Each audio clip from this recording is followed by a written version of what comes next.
হঠাৎ 9টার সময় জয় যিশু আমি রামনাথতলা থেকে এসেছি, আমার নাম বিনা। আর হঠাৎ কালকে আমি দেখছি আমার কী হলো, শরীর খুব খুব খারাপ লাগছে, এত শরীর যন্ত্রণা করছে, মাথা ঘুরছে, শরীর ঘুরে যাচ্ছে, আমি দাঁড়াতে পারছি না।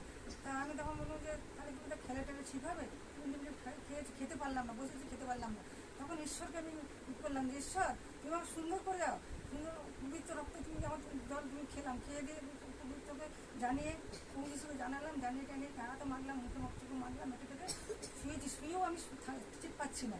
তারপর অনেকক্ষণ শোয়া টোয়ার পরে কিছুক্ষণ পরে দেখলাম যে আমার শরীর আমার বমিও হয়ে গেল, এত জোরে বমি হয়ে গেল, মানে যেটুকু বমি ভাগ হয়ে গেল, হয়ে যাওয়ার শরীর আরও যেন আনচান করছে। প্রভু যিশু যে আমার সৌন্দর্য করে দেওয়া, আমি যদি কিছু ভুল করে থাকি আমার ভুলের ক্ষমা করো। হ্যাঁ, পরে তখন কিছুক্ষণ পরে যখন চুপচাপ বলি শুয়ে আছি, চুপচাপ থাকার পরে কিছুক্ষণ পরে খুব সুন্দর করে দিলাম আমার শরীর।